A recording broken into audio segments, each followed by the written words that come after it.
Okay, we're live streaming. Oh, yeah? I'm going to bring everybody in. Are you letting people in? Mm-hmm. All right. Sounds good. Hello, everybody. Good morning. Hello. We are going to hit record. Good to see you, everybody. Hi. I am not the host, so somebody else gets to hit record. Don't look at me. Evelyn. Evelyn, will you hit record? Hey, hi. Okay, good. Good morning, everybody. We're talking about allergy remedies, herbal remedies, Yeah. be really helpful, and using homeopathy.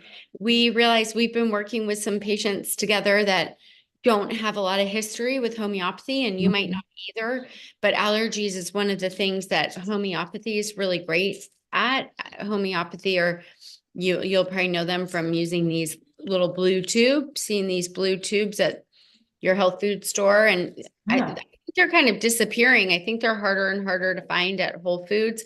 So Amazon is where a lot of people can still get them. But we're going to talk about homeopathy and we're going to talk about herbs. Might I make my tea while I've got boiling water? Let's do tea first. But I think it's like really important to say that there's 3,000 remedies you could do and home remedies for allergies, but not a lot of them have a big impact, honestly. And I've tried every single one of those things, I think, over these many, many years. And so today we're just really honing in on a few things that might really shift it for you and make a big difference.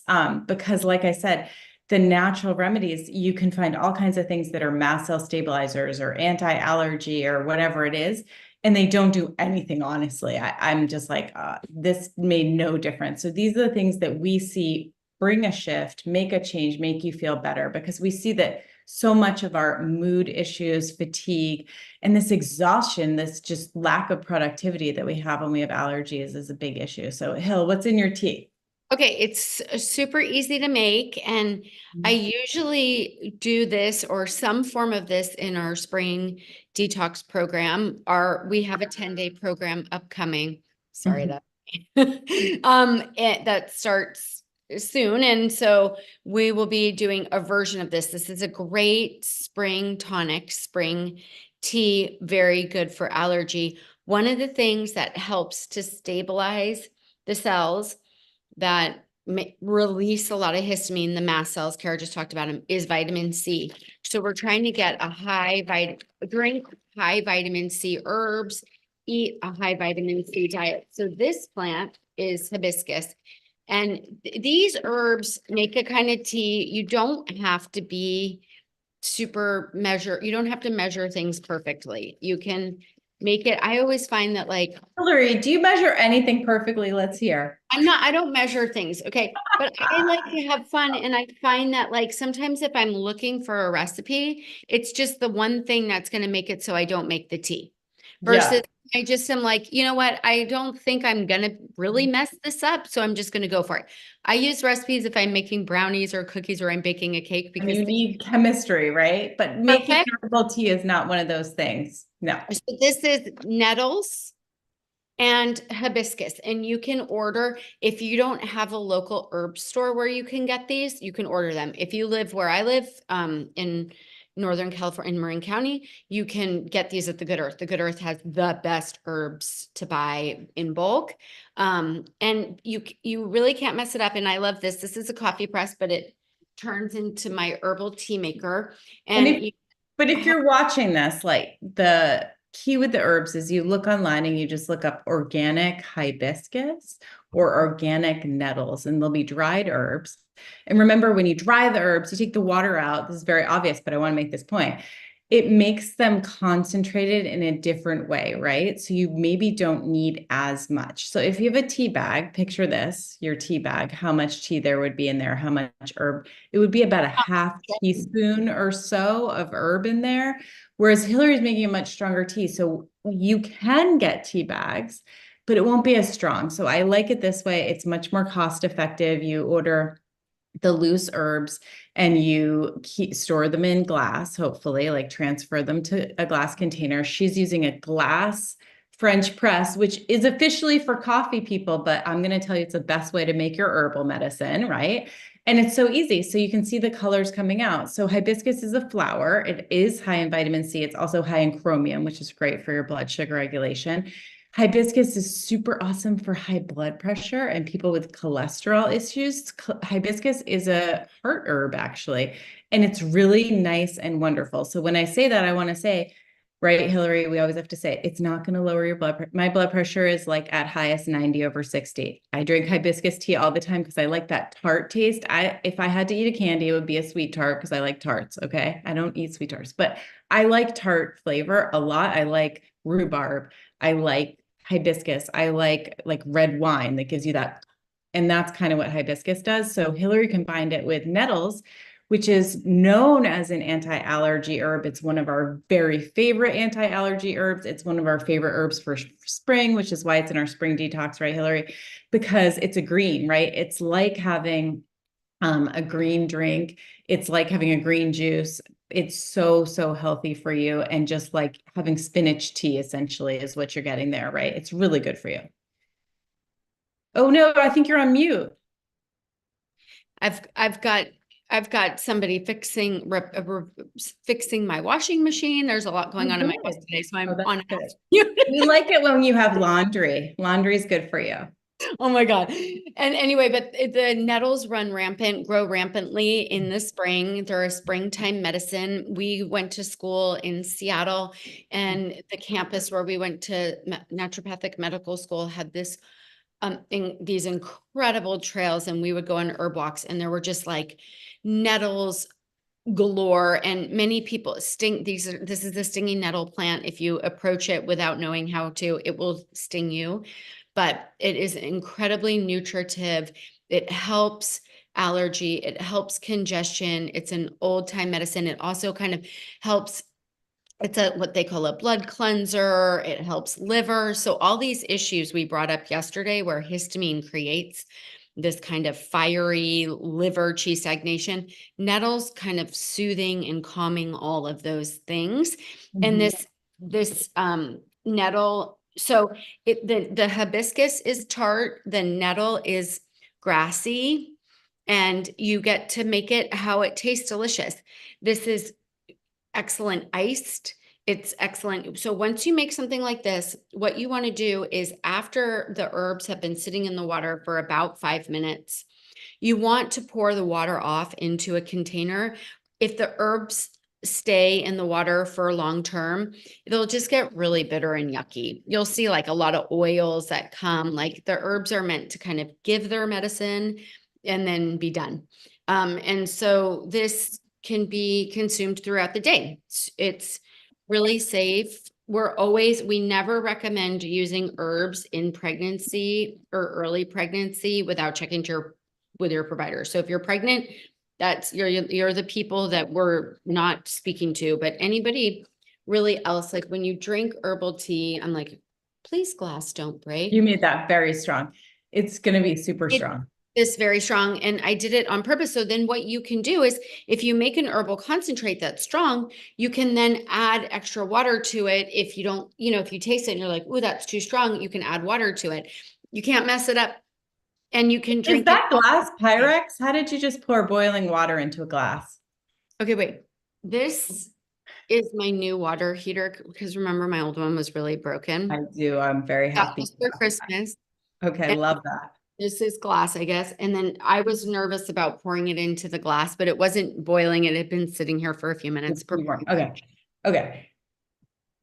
Just making sure. Because Hillary would never pour it into plastic. We know that. Hillary would never do that. Hillary would never. And Kara was right. The tea is really tart, so you just add extra water to it. You guys can't mess it up. Drink it. Kara calls this, isn't this what you call herbal Kool-Aid? No, that's with mint in it. Peppermint does it right. If you add peppermint to hibiscus, it is that sweet tart kind of yummy thing. And then with the grassy, so you could add peppermint to that and that would like lighten it up a little bit. But this is delicious. Nice. It is delicious and it's very nourishing. So nettle is a really good daily herb for people. It can be, we call these nutritives in herbal medicine, which is so funky because obviously, you know, eating a big salad of greens is going to give you more nutrition than drinking that tea, right? Like, I mean, that's true, but certain components of that tea, since it's water soluble, really help stabilize the mast cells in your body and are truly anti-allergy. So it's just one of the best things for people to start taking. And this is the strange thing, Hillary, you're going to say this happens too. Once people start drinking nettle tea, they just stay on it. They love nettle tea. Like your body likes it. You'll see like you're all of a sudden craving it. Like the grassy description you used is totally what it is. It almost smells like grass, doesn't it? A little bit like cut grass kind of thing. There But is then something like that. hibiscus is But so Mexico, you know, you can't go to like if you're in I used to do a retreat with Dr. Lindy in Sayulita, and there's a place where you can eat hibiscus tacos and hibiscus everything, hibiscus cooler, hibiscus. So it's so like bright and warm. It feels like very tropical, like you're from a tropical country, but it's like balanced with the grasses like from the nettle. So it's pretty great. Let's move on to homeopathy a little bit. okay. Homeopathy is interesting, right? Because we don't have this system in our, you know, our pediatricians don't really use it here, et cetera. So it's interesting when you go to like a European country, because it's out of Europe, right? I always like to say this because I feel like it like normalizes it. In France, there are 4,000 homeopathic pharmacies, around that many. So think about that. Do you have a homeopathic pharmacy anywhere in California, Hill? Do you know? I mean, we used to have a place called Elephant Pharmacy that had but not like a straight up homeopathic pharmacy. No, it's not very common. It's not. It's odd. But So it's more common in Germany. Like it's just a little bit of a different system of medicine, but we really like it because it works. And you know, I'm always trying to explain this to people, and I'm like, you know, I'm just going to tell you that I'm not totally sure exactly how it works, but if you try it, you'll just see that it works. Because my dog doesn't know that I gave him some homeopathic medicine, but whatever, his limp is better, his feeling better, right? Like they don't know, like the placebo effect, they don't know it. Like you give it to a horse, you give it to whatever, you give it to a for baby. children, I've watched You over don't and really know. over Yeah, kids, like, and it kids works, right? painful ear. We used to drop them, you know, a remedy at Pediatric Alternatives. And then by the time you come back, they don't know they can't remember really which ear hurt them. So this is one thing when homeopathy doesn't work. It doesn't work when you rock up to the thing and you see them dispensed and you read the one line and you think that's going to cure the one line. It's a little bit more nuanced. And so it's great to like work with a provider and get an idea. But these are the things. There's 3 main remedies that we use. There's a ton of other ones, but to start, if you have allergies and you have the itchy eyes, the runny nose, the foggy head, there's 3. One is called Allium cepa, and that is the homeopathy of an onion. Homeopathic medicines are made with basically the energy of a plant. This is all quantum physics. It's if you watch things about how water holds onto molecular energy, that's what's happening here. You're not going to be able to wrap your head around it. These are very safe because literally there's nothing in them except water. And but they help the body just sort of like wake up and correct. And the concept is like cures like. If I have something that's red, hot, swollen, and aggressive, like a bee sting, when you get stung by a bee and all of a sudden it swells up and it's red, hot, swollen, we use bee sting medicine for things that are red, hot, swollen. Okay, so just the overview. But there's 3 medicines that work really well in allergy. One is called Allium cepa, which is the onion, because imagine yourself chopping an onion and you tear up and well up and snuffleupagus like you have allergies. It really brings on allergy symptoms for the majority of people who are cutting a lot of onion. When you give homeopathic onion, it treats that runny eye, burning nose, burning blah, blah, blah. So these remedies usually come in potencies like 6C or 30C. Those are a little less important, but if you have a 6C or 30C, you dispense a few pellets like this. You pop it under the tongue and it just dissolves. When it's under your tongue, it dissolves into your bloodstream. So Allium cepa, we'll send this out in a message with a little more. That's the one that it works the best for me. So when I get allergies, I look like I've been crying like my eyes are all red, my nose is all red and runny, I sneeze a lot. And that one, if I have it in my pocket or whatever during, I'm at a farm or whatever, and all the pollen's coming at me, that one's amazing. But Hillary, you didn't touch the remedy, right? This is Yeah, always you don't want to like rub your hand on it. It's sort of like an energy medicine. You just dispense it into here Mhm. and put it in your mouth. The next one that we use a lot is called Euphrasia officinalis. This is a plant called eyebright. It's a Mhm. herbal medicine that is very helpful for conjunctivitis. We use it a lot if kids have conjunctivitis. And so again, with allergies, that you're getting red eyes that are a little bit itchy, a lot like viral conjunctivitis. I mean, one of the presentations of conjunctivitis is allergic conjunctivitis. Yes. So the homeopathic eyebright works really well. And the third is just straight up homeopathic histamine, Mhm. histaminum, and histaminum, however you say it. And I find that the trifecta, just doing 2 to 3 pellets of each, using them when your symptoms come back. Like if you get a little bit of relief, you just stick them in your pocket or your purse, you wait, all of a sudden you get it going again. You can redose the remedy. You can use it 3 or 4 times over a day. It won't make it go away like an Mhm. antihistamine, but it works synergistically with the herbs to just help take the edge off, to help the fogginess, to help you feel better, to just give you more breathing room and space. And there's not a downside. So if you haven't used homeopathy for allergies, start. Yeah, looking at homeopathy is a really great thing to kind of think about. Like, could this work for me? I was very shocked at seeing homeopathy come out in like the medical literature. I think this was honestly 2004. I always date us. It's like really bad.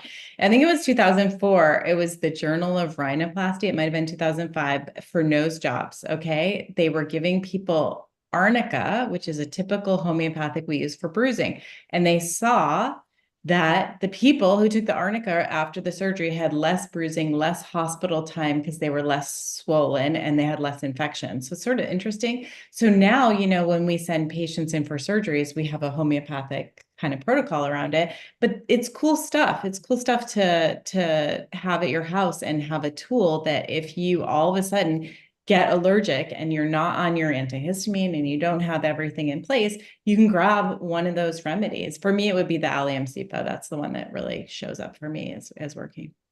So the last bit that we're going to talk about are 2 products that are just kind of quintessentially important for treating allergy.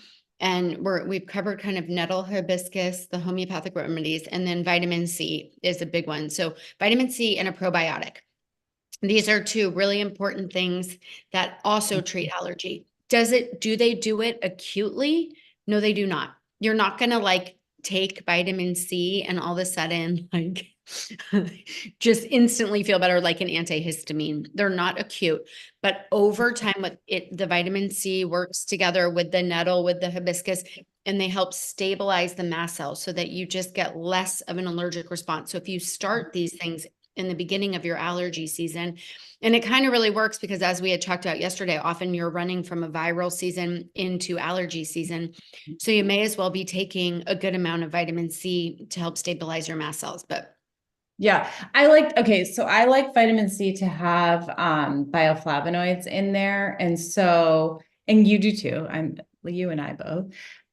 Because bioflavonoids are kind of the trick with vitamin C. You need those extra components that they come from all the same plants, and it's more natural this way too. Instead of just, we make vitamin C in a lab and we take it, we want the vitamin C combined with these plant chemicals that help stabilize mast cells too, that are antihistamine chemicals in the body, but also help your blood vessels. They help your skin. If you're going to take vitamin C, always make sure you take it with a bioflavonoid, is what I usually tell people. I like that so much more than alone because it really does balance it out. So bioflavonoids in this one, which is one of ours, we have 500 milligrams vitamin C and 500 of the bioflavonoid complex. I also think just that hold it up, honey. I It's think called that the bioactive C. vitamin C, and Yep. it's bioactive vitamin C because the bioflavonoids really help potentize it. And people always talk about, well, don't I need grams of vitamin C? Your body cannot absorb more than 400 milligrams of vitamin C at once. So grams of vitamin C do not get absorbed at once. You just don't do it. So that's why we have the 500 milligrams in a capsule. It's very specific why we want that. Because if you have, we think there's like a leaky gut component to allergies. So if you have a lot of extra vitamin C, it'll pull water in the intestines and cause a little bit of irritation. So anyway, that's why don't take more than 500 milligrams is what we tell people. You can take At vitamin once. C over All the the day. day. So if you need a higher dose, it's good to do it in divided doses. And then no allergy protocol is complete without a probiotic. So a probiotic. Oh, Kimberly's asking about a chewable. Oh, Kimberly. The kids are tough with the vitamin C. You know, I'd rather have them do Like in like the powders. tea, like Hillary made or something. The chewables and the gummies get stuck on their teeth, and vitamin C is ascorbic acid. You know, it's acid on our teeth, and so it messes with your enamel a little bit. I get really worried about that because then kids just have like this junk stuck to their teeth, and I think it could contribute to cavities and issues later on. So I'd rather do like a drink, you know, if it's a powder and you make like a drink or a tea or something like that for vitamin C for kids. It's just There's a lot of good vitamin C powders on the yeah. market. Like ours, we have one that's called Electrolyte Synergy, which is an electrolyte and it has vitamin C, and you can use a quarter of a scoop for kids. That's 500 milligrams of vitamin C with some of the bioflavonoids and Yeah, vitamin C in a drink is best for a kid. But you know, what's the vegetable that has the highest vitamin C? It's like a pepper, right? Like a red pepper. pepper. Give them red peppers. Broccoli, strawberry. It's not Strawberries, good for great. orange and your citrus. And Yeah. if you're not on a probiotic through the winter, spring is a great time to start using a probiotic. A regular probiotic blend has been found to just in general help the gut microbiome, which is deeply connected to the way that your immune system sees and processes the outside world, which is allergies. We'll talk a little bit more about the gut, allergy, skin, all connection this whole spring. That's our whole jam, bringing this to you. Good probiotics help. Will it help your symptoms that day? No, it won't. So it's something that you do and you have in your routine longer term. And that's the immune system shift, right? Being on a probiotic is central to health. So being on a really good probiotic is something that we recommend to everybody. And there's a lot to it, and there's a lot of bad probiotics on the market, but and we love ours foundational. We love ours because it's enteric coated, which means it passes through your stomach acid, makes it down where it should so that it can spread. And oh my gosh, it's getting busy down there with it's like enteric coated. So it's a special coating on it that gets it past the stomach acid. Yeah. Great. Okay. So play with it. Herbal teas, homeopathy, get yourself on a great probiotic and bioflavonoids with vitamin C. Home pharmacy for allergies. Done. Yeah. And we'll talk tomorrow. See you guys. Bye.